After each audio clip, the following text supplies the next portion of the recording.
1999년도에 시작된 10년 동안 우리 국민들에게 아주 많은 웃음을 안겨주었던 이 최장수 코미디 프로죠. KBS 개그 콘서트. 그럼 많이 보셨죠? 네, 저도 참 재밌게 봤었는데 그게 폐지가 됐어요. 어느 날 이제 많은 사람들이 그냥 인터넷을 통해서도 여러 가지를 접하다 보니까 또 그런 부분도 있다고 하고요. 또 그 밖에 여러 가지 또 이유가 있다고 그러더라고요. 뭐 경쟁 같은 경쟁 타 방송사와의 관계에 있어서 또 사람들이 이제 또 그쪽으로도 가고 그러니까 그 인재가 또 빠져나가면 그만큼 시청률이 또 떨어지고 또 아니면 또 정치적인 이유도 있다고 그 얘기를 하더라고요. 그것보다도 일단 국민들의 정서나 생활의 패턴이 과거와는 분명히 많이 달라졌다는 반증이기도 합니다. 과거에 우리가 참 살기 어렵고 우울했던 시대에는 이런 코미디 프로가 우리에게는 아주 큰 위로가 되고 또 우리에게 웃음을 주는 그런 시간이기도 했습니다. 그런데 지금은 뭐 개그 콘서트든 뭐 웃으면 보기 하여든 이런 이 단일 코미디 프로 이런 프로가 이제는 우리 국민들의 정서하고는 이제 거의 이제 매칭이 안 되는 그런 단계에 이르렀다는 생각이 듭니다. 그만큼 이제 우리들이 삶의 어떤 모습에 있어서 슬프고 뭐 애환 있고 이제 그런 시절이 많이 지나갔다는 얘기예요. 과거에 그렇게 참 큰 역할을 했던 프로였지만 그래서 좀 프로의 어떤 이 패턴이 이제 바뀌었어요. 그래가지고 또 많은 사람들은 그래도 또 즐거움을 찾으니까 그런 즐거움에 또 같이 이렇게 할 수 있는 다양한 프로들이 또 만들어져서 많은 사람들을 즐겁게 하고 있습니다. 참 요즘 현대인들은 뭔가 즐거운 것을 찾고 또 재밌는 것을 찾고요. 그렇죠? 남들이 또 웃겨주면 좋아하고 그런 것이 우리 현대인들인데 오늘 우리는 말씀을 통해서 이런 현대인들의 생각이나 정서와는 완전히 반대라고 할 수 있는 주님의 메시지를 듣습니다. 다름이 아닌 무슨 말씀입니까? 애통하는 자는 복이 있다는 말씀입니다. 슬프고 애통하는 자가 복이 있다는 것입니다. 심령이 가난한 자, 이것도 참 쉽지 않은, 우리가 딱 적응하기 쉽지 않은 표현인데 이 심령이 가난한 사람이 이제 아무것도 없다고 깨닫게 되는 순간에 또 심각하게 느끼는 이 마음의 애통이라고 할 수가 있습니다. 심령이 가난한 자가 되어서 이제는 가난한 마음에서 하나님을 찾고자 성전 문을 이제 들어섰을 때 먼저 자신을 돌아보는 애통의 자리, 그 애통의 자리에 우리가 서게 된다는 말씀입니다. 그래서 오늘 4절 말씀 다 외우셨죠? 우리 다 같이 한번 해볼게요. 시작. 애통하는 자는 복이 있나니 그들이 위로를 받을 것이며. 네, 그렇습니다. 이 애통이라고 하는 표현은 일반적으로 우리가 슬프다 하는 표현하고는 차원이 다른 애통입니다. 이 원어의 펜툰테스라고 하는 이 애통하다, 이 표현은 보통 우리가 슬픔으로 표현하는 것보다 더 강한, 우리 영어 표현도 있지만 아주 강한 슬픔의 표현입니다. 야곱이 그렇게 사랑하던 요셉이 짐승에 찢겨 죽었다, 이 말을 들었을 때 그 통곡하는 모습이죠. 통곡하는 모습. 세계적으로 유명한 조각상이 있어요. 그게 로마에, 우리가 성지순례에 갔을 때도 가서 봤는데요. 로마에 그 대성당에 갔을 때 그 출입문 쪽에 가게 되면 피에타상이라는 게 있습니다. 예수님 마리아 그 성모 마리아께서 예수님의 그 모습을, 예수님의 그 십자가에서 죽은 예수님을 끌어안는 장면입니다. 참 이 피에타라는 것이 이탈리아어로 바로 이 애통, 슬픔, 그것을 표현하는 거예요. 저렇게 참 자녀를 잃은 슬픔, 그죠? 그뿐이겠습니까? 우리에게 있어서의 이 애통함, 뭐 어떤 괴로움 속에서 아니면 외로움 속에서 어떤 시리와 좌절과 절망 가운데서 일어나는 그런 애통이 있습니다. 그뿐이 아니죠. 우리가 생각하는 또 부분에서 보게 되면 나라를 잃은 슬픔에 따르는 그 나라 잃은 슬픔에 따른 애통함도 그것도 애통이죠. 근데 예수님의 발 앞에서 향유, 그 옥합을 깨는 그 여인의 눈물도 애통의 눈물입니다. 요즘 미얀마를 보십시오. 군부 독재의 그 희생을 당하는 이들의 그 애통함은 또한 이루 말할 수 없습니다. 근데 우리가 애통한다라고 하는 이 부분은요, 이 부적절한 차원에서도 있어요. 다윗이 그렇게 왕위를 찬탈하려고 했던 아들 압살롬이 말입니다, 나중에 죽게 됩니다. 그때 그 다윗은 엄청나게 슬퍼해요. 아들의 죽음을요. 이기적인 사랑에 따른 슬픔이죠. 그때 요압 장군 전쟁에서 승리해가지고 막 승리의 소식을 전하는데 다윗은 그러한 국가적인 승리보다 자기 아들이 죽은 거에 대한 그 슬픔이 더 컸던 거예요. 그러니까 얼마나 참 요압 장군 입장에서는 머쓱했겠어요. 차라리 우리가 죽었더라면 저러실까.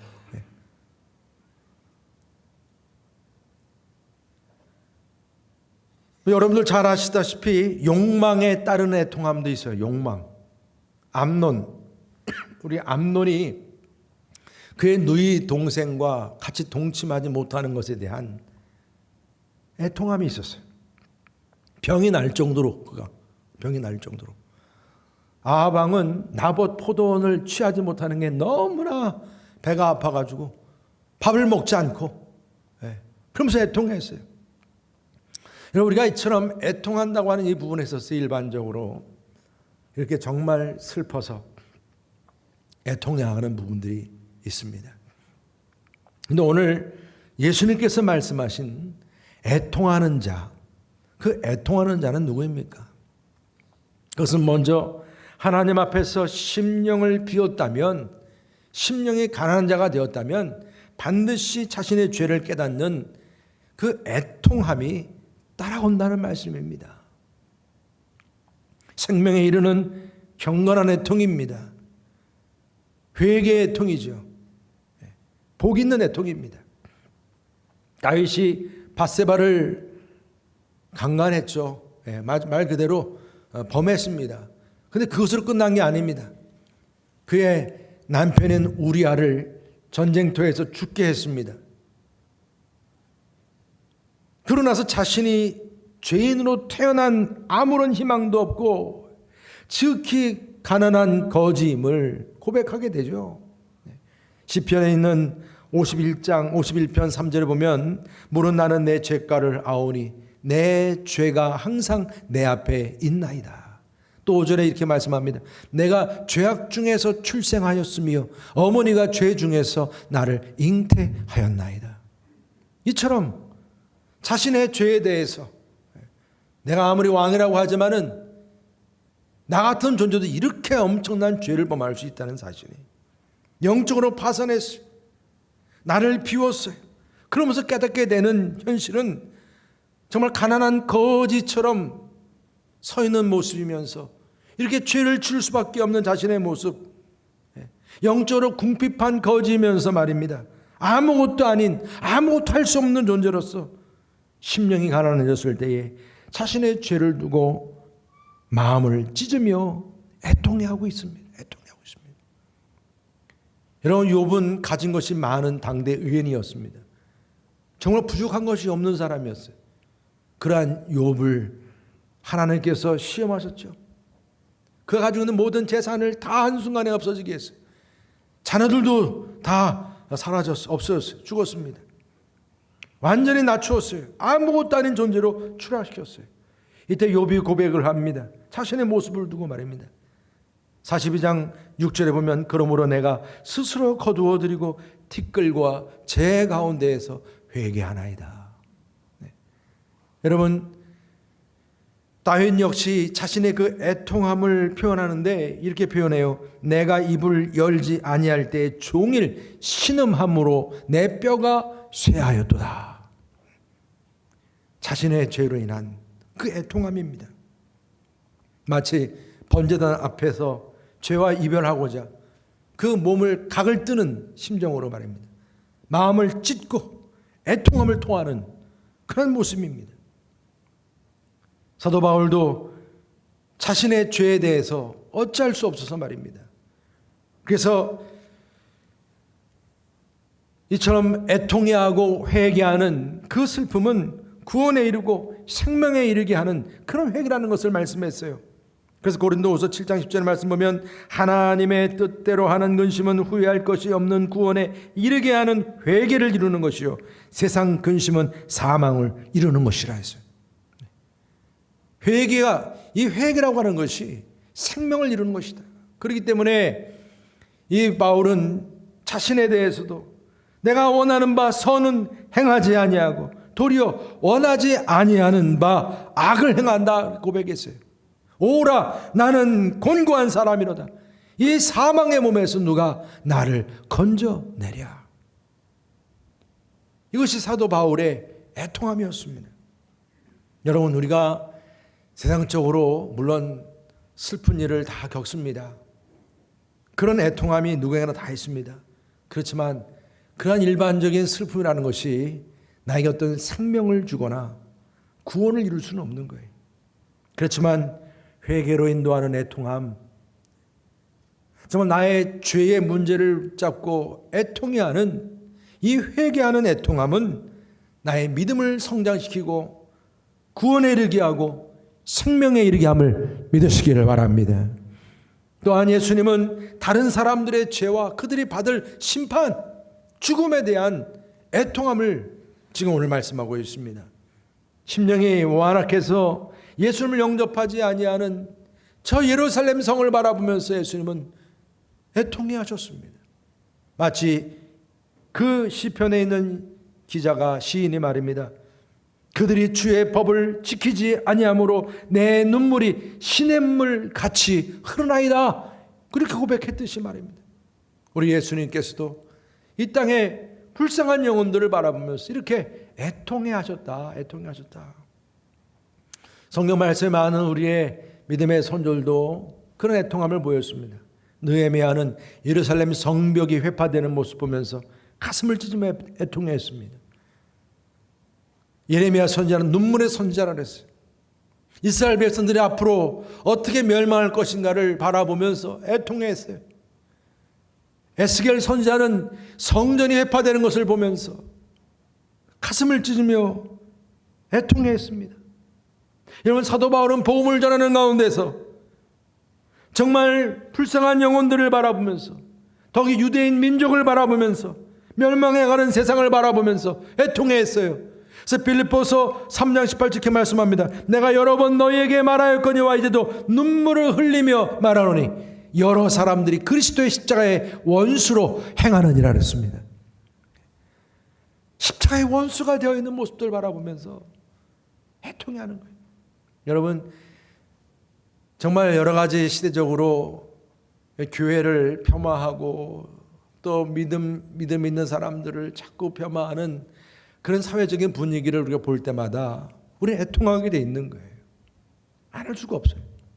여러분, 우리 모두는 이 백성들의 죄를 어깨에 짊어지고 주님 앞에 나아가서 애통하는 사람이 될 수 있기를 주님의 이름으로 축복합니다. 나라와 민족을 위해서 애통하는 교회만이 이 땅에서 희망이 있어요. 그러한 성도들이 세워져야 이 땅에 희망이 있습니다. 요즘 믿는 사람들이 너무나 눈이 메말라 있다는 거예요. 저도 참 그것을 동감해요. 그러니까 주님이 주시는 위로의 복을 우리가 놓치고 있어요. 우리가 애통해야 할 때 하나님께서 분명히 약속해 주셨어요. 복이 있고 위로하신다고 말씀하셨어요. 우리 인생의 무거운 짐 지고 정말 주님 앞에 나아가는 데 있어서 어떻게 보면 내가 사는 것도 힘든데 내가 누구까지 또 신경 써, 그게 아니라 오늘 말씀은 이 애통이라는 표현에서 나 자신의 죄만이 아니라 믿지 않는 영혼들을 위해서 그들의 죄를 짊어지고 함께 중보기도 하고 함께 눈물을 흘릴 수 있는 애통하는 자가 되라고 말씀하고 있습니다. 우리가 애통하며 기도할 때 놀라운 은혜와 위로가 주어집니다. 가정이 살고 교회가 살고 나라가 살게 됨을 믿으시기 바랍니다. 할렐루야. 여러분, 우리 주님께서는 이 애통하는 자에게 어떤 위로를 약속해 주십니까? 오늘 말씀 가운데 보면 애통하는 자는 뭐하다 그랬습니까? 마카리오스. 애통하는 자는 복이 있다. 이 하늘의 복이라고 그랬습니다. 슬픔과 고통을 주님 앞에 들고 나아갈 때에 우리는 주님의 그 옷자락을 붙잡고 그 옷자락을 적시면서 애통해야 할 때 그러한 애통함을 주님은 복이 있다, 복이 있다, 복이 있다. 그러면서 주님은 나의 눈물을 알아주신다, 알아주신다.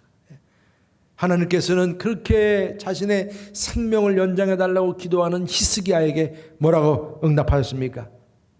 내가 내 기도를 들었고 내 눈물을 보았노라. 내가 내 수완을 15년 연장한다. 이렇게 말씀하셨어요. 내 눈물을 보았다라고 말씀하셨어요. 이 보았다라고 하는 것은요, 알았다는 얘기예요. 알았다. 여러분, 우리 주님은 우리의 눈물을 아시는 주님이세요. 그래서 주님께서는 우리가 이렇게 통회하는 그런 가운데 있을 때 우리를 알아주시고 우리를 위로해 주시고 우리의 소망이 되심을 믿으시길 바랍니다. 그래서 우리의 눈을 씻겨주시는, 우리의 눈물을 씻겨주시는 그날에 분명히 주어짐을 믿고요. 그분은 날 아시니까. 이게 위로하심입니다. 그러면서 가장 큰 위로가 뭡니까? 바로 모든 죄를 값없이 용서하신다. 용서하신다. 주석가인 렌스키가 이런 얘기를 했습니다. 모든 위로 가운데 가장 큰 위로는 통회하고 애통하는 모든 죄인에게 내려진 사죄의 선언이다 그랬어요. 사죄의 선언. 자신의 죄를 깨닫고 죄가 많아서 내가 정말 이거 어찌할 바 모르지만 내가 이것을 슬퍼하고 애통하는 자에게 하나님께서 큰 위로를 주시는데 그 큰 위로가 무엇이냐? 사죄하시는 거예요. 용서하시는 거예요. 만일 우리가 우리의 죄를 자백하면 그는 미쁘시고 의로우사 우리 어떻게 해요? 모든 죄를 사하시며 모든 불의를 어떻게 해요? 모든 불에서 깨끗게 하신다 말씀하셨어요. 여러분, 이것이 우리에게 주신 약속의 말씀입니다. 다윗도 자신이 그렇게 죄를 범해서 하나님 앞에 애통했지만 하나님께서는 그러한 다윗을 불쌍히 여기시고 위로하시고 용서하셨어요. 그래서 시편 30편 1절에 말씀합니다. 허물의 사함을 받고 자신의 죄가 가려진 자는 복이 있도다. 마음에 간사함이 없고 여호와께 정죄를 당하지 아니하는 자는 복이 있도다. 여러분, 이 말씀에서 바로 이 복이 있다는 말씀이 나온 거예요. 애통하는 자는 복이 있다, 복이 있다는 말씀이 이전 시편에서도 주어진 말씀이에요. 우리가 죄의 사함을 받는다는 것은 죄의 능력, 죄도 능력이 있거든요. 그런 죄의 능력으로부터 해방이 되는 거예요. 해방이 되는 거예요. 위로를 받는 거예요. 십자가의 능력으로부터, 이 십자가의 능력을 통해서 이 죄의 그 능력을 벗어나게 하는 거예요. 사함을 받는다. 죄의 근원, 바로 그 죄의 근원이, 그 뿌리가 떨어져 나가고 영향력도 떨어져 나가는 거예요. 그런 복과 위로입니다. 여러분, 우리가 정말 우리의 죄의 문제를 두고 애통해하면서 주님 앞에 회개하며 나아갈 때 우리 주님께서 그 모든 죄덩어리들을 다 떨어내는, 깨끗게 해주시는 은혜가, 그런 위로하심이 저와 여러분들이 함께 하심을 믿으시길 바랍니다. 또 애통하는 자에게는 하나님, 바로 그 하나님의 바로 응답이 주어진다는 것입니다. 이 애통하는 자의 행복은 내가 용서받는다는 것, 그것만이 아니에요. 끊임없이 죄를 범하는 이들에 대해서 하나님의 응답이 있다는 것입니다. 우리는 죄 사함에 대한 응답을 받아요. 그죠? 애통함으로 인해서, 죄에 대한 애통함을 통해서 죄 사함의 은혜를 누려요. 그렇지만 또한 죄에 대한 파멸도 응답으로 주어지게 되어 있어요. 여러분 잘 아는 바리새인들은 정말 사람들 앞에 완전하게 보이려고 자신의 죄를 부인하고 숨기려고 그래서 이중적으로 행동하는 모습들 항상 주님이 지적했어요. 회칠한 무덤이라 그랬어요. 영적으로 내가 파산했지만 내가 하나님 앞에 내가 가난한 거지가 되었다라고 솔직하게 고백하는 모습이 아니라 내가 한번 해볼 거야. 내가 이 문제 해결해 볼 거야. 그러다가 가룟 유다처럼 결국 스스로 해결하는 방법은 뭐예요? 극단적인 선택을 하고 마는 거예요. 이러한 자기들의 모든 노력들은 결과적으로 하나님의 응답이 어떤 대가로 주어진지를 보게 하는 것입니다. 여러분 탕자를 보십시오. 자기는 이 아버지를 거역해서 그렇게 나가서 한번 잘해보겠다고 그랬지만 결국은 자신의 죄성에 못 이겨서 허랑방탕하게 되고 아버지 얼굴도 보기 창피할 정도로 비참한 처지가 되고 말지 않았습니까? 그랬던 탕자가 자신의 죄를 애통해하면서 정말 아버지의 그 은혜와 자비를 구하고자 아버지께로 돌아갔어요. 그리고 죄를 고백했어요. 그럴 때에 그에게 용서함을 받고 위로를 받았어요. 이게 복입니다, 여러분. 이게 복입니다. 여러분, 우리가 누가 계속해서 이 애통하는 자를 위로하십니까? 누구입니까? 어느 분이십니까? 우리 주님이시죠. 예수님이십니다. 또한 예수님께서 약속해 주신 보혜사 성령님이심을 믿으시길 바랍니다. 요한복음 14장 16절을 다 같이 함께 읽어보겠습니다. 시작. 내가 아버지께 구하겠으니 그가 또 다른 보혜사를 너에게 주사 영원토록 너희와 함께 있게 하리라. 아멘. 내가 아버지께 구하겠으니 그가 또 다른 보혜사 위로자라 그랬어요. 보혜사 위로자. 성령님이시죠. 너에게 주사 영원토록 너희와 함께 있게 한다. 여기 지금 이 보혜사 성령님이 바로 파라클레이토스라고 하는 이 단어가 바로 오늘 애통하는 복이 있나니 너에게 위로가 있을 것이라는 그 위로가 바로 이 파라클레이토스 성령님의 위로하심입니다. 항상 주님과 함께 우리를 위로하시고자 우리를 도와주시는 하나님이세요. 우리의 부르짖음을 들어주시고 우리의 필요를 채워주십니다. 언제나 우리 곁에서 우리를 타이르시고 훈계하시고 위로하시고 동정하시고 용기도 주시고 힘도 주세요. 우리의 상처도 치유해 주시고 회복해 주세요. 너무 좋으신 성령님이세요. 바로 이 성령님의 위로하심이 주어지면 성령님께서는 우리에게 말씀도 생각나게 해주세요. 그때마다 필요한 말씀이 무엇인지 그 말씀도 생각나게 해주세요. 얼마나 귀해요. 이게 위로 아닙니까? 이게 상이죠. 이게 상입니다. 성령님은 우리들이 애통해하면서 정말 복받고 또 위로받아야 할 터인데 그것을 방해하는 그런 세력들을 제거해 주세요. 여러분, 우리 안에 있는 죄성은 이것이 조금만 용납하면 자꾸 내 삶의 주인이 되려고 그래요. 나를 완악하게 만들고요. 고집불통 만들어버립니다. 성령님의 어떤 도우심을 거절하게 하고 거역하게 하고요. 무감각하게 만들어버려요. 그래서 항상 절망하게 하고 자만하게 하고 게으름뱅이가 되게 하고 항상 들내고 말이야 교만하고 경박하게 만드는 거예요. 이게 우리의 죄성이에요. 그런데 성령님께서 바로 이러한 죄의 뿌리, 이런 무감각하게 하고 이렇게 하나님을 거역하게 하는 것들, 이런 모든 이 잡초 같은 것들, 이런 돌덩이들을 하나씩 제거해주고 깨끗게 해주심을 믿으시기를 바랍니다. 우리는 지금 성령 강림주의를 보내고 있습니다. 정말 다시금 성령 충만함을 구하시기를 축복합니다. 주님의 십자가를 바라보면서 그리스도께서 보여주신 그 본보기를 따라서 정말 주님께서 오늘 주신 말씀, 애통하는 자는 복이 있다. 그 애통이라고 하는 것이 일상적인 애통 그것으로만 끝나는 것이 아니라 그런 연민의 정이 아니라 나의 죄 문제를 두고 철저하게 애통해 하고 내 죄 문제만이 아니라 다른 나의 형제들을 두고도 애통해 하면서 같이 성령을 구하는 거예요. 성령님의 위로를 구하는 거예요. 우리가 정말 죄에 대해서 민감해지고 또한 그 죄성을 바로바로 인식할 수 있는 능력을 달라고 성령님께 구하시기를 축복합니다.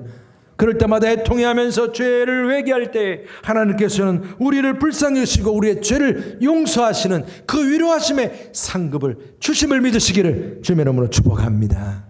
여러분, 오스트리아에 가면 이 비엔나에 그 임페리얼 뮤지엄이라는 박물관이 있습니다. 그곳에 많은 이 박물관에 가면 진짜 그림 보는 거, 뭐 조각상 보는 거, 이게 다 거의 다예요. 근데 그곳에 화가 안소니 반다이크라고 하는 그 화가가 그린 그림이 있습니다. 그 그림이 이 제목이 참 길어요. 성 암브로시우스에 의해 밀란 성당에 들어가는 것이 금지된 테오도시우스 황제. 이게 제목이에요. 굉장히 길죠. 저는 처음에 이 이야기를 듣고서 제목이 뭔가, 그림 제목이 뭔가 한참 찾았어요. 그랬더니 이게 이렇게 제목이에요. 황제가 교회로 들어가려고 그러는데, 예배드리러 들어가려는데 이 교부인 암브로시우스가 안 됩니다. 지금 막아선 그 그림입니다. 이게 주 390년도에 데살로니가에, 이 황제가 데살로니가에 살았다고 그래요. 근데 그곳에서 로마 통제를 반대하는 운동이 일어난 거죠. 이때 이 로마 총독이 살해가 되고, 그 당시에 그 지역을 관할하던 그 장군이 살해가 되고, 황제 또 황후의 초상화가 막 진흙탕에 짓밟히게 되는 이런 사건이 일어난 거예요.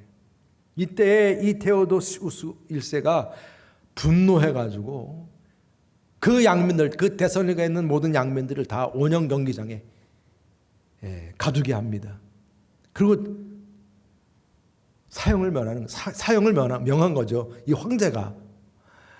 그러다가 이제 자신이 그렇게 한 게 너무 과하다 생각이 돼서 후회를 하고 스톱을 시키려는데 이미 집행이 진행된 거예요. 7,000명이나 그 원형 경기장에서 이 양민들이 학살을 당했습니다. 시간이 지나서 부활절이 됐을 때 이 데오도시우스 황제가 측근들을 대동하고 교회에 이제 예배를 드리러 간 것입니다. 이때 예배 들어가려고 할 때에 교부였던 성 암브로시우스가 서슬퍼렇게 문 앞에 서서 못 들어갑니다. 못 들어갑니다. 막아선 겁니다. 아, 왜 못 들어가오? 이렇게 물으니까 당신은 수많은 사람들의 피를 그 손에 그대로 지닌 죄인입니다. 그러자 황제는 말합니다. 아, 다윗도 죄인이 아니었소. 이렇게 냉혹하게 할 필요는 없지 않소. 이때 암브로시우스는 아주 유명한 대답을 합니다. 이런 대답을 합니다. 다윗 왕을 모방하십니까? 그러면 다윗 왕처럼 진실한 회개를 하십시오. 당신은 회개가 없기 때문에 못 들어갑니다. 그럼 비록 이 데오도시우스 황제가 로마에서 기독교를 국교로 세운 황제였던 사람입니다. 그렇지만 그 양민 학살에 대한 회개를 하지 않았기에 교회에 들어올 수 없다는 거예요. 회개하지 않은 죄인은 천국을 소유할 수 없고 하나님 나라에 들어갈 수 없고 위로받을 수 없다는 거예요. 데오도시우스 황제는 이 8개월 동안 그래서 근신했다고 그래요. 그리고 성탄절날 평민 목장으로, 그래서 교회 앞에 모든 많은 사람들 보는 앞에서 무릎을 꿇고 하나님께 회개하면서 기도했다고 그래요. 그래서 8개월 만에 그 성전에 들어와서 예배와 성찬을 받을 수 있게 되었다. 이런 얘기가 있습니다. 여러분, 우리가 오늘 이 죄에 대해서 회개하며 애통하는 자는 복이 있다. 그 복은 다른 복이 아니라 죄 사함을 받고 하나님의 위로하심을 받는다. 성령의 도움을 받는다. 성령의 도움을 받는다. 여러분, 나의 죄 무엇입니까? 나를 끊임없이 힘들게 하는 그 죄의 문제가 무엇입니까? 애통하시기를 바랍니다. 애통할 수 없는 마음을 애통하시고요. 회개가 안 되고 무엇을 회개할지도 모르는 사람들이 있다면 그들을 위해서도 애통하십시오. 다른 사람들의 죄와 허물에 대해서 그것을 고발하거나 정죄하거나 비판하거나 하지 마시고요. 왜? 그러면 내가 하나님 자리에 서게 되는 거니까. 예수님 마음을 품고 우리가 애통하는 마음을 가질 수 있기를 바랍니다. 성령 강림절을 우리가 지금 맞이하고 있습니다. 정말 다시 한번 길을 만드시는 하나님께 참된 위로자 파라클레이토스, 바로 성령님, 그 성령님의 충만함을 달라고 함께 기도하시면서 성령님의 위로하심을 여러분들이 받기에 부족함이 없는 저와 여러분 되시기를 주님의 이름으로 축복합니다.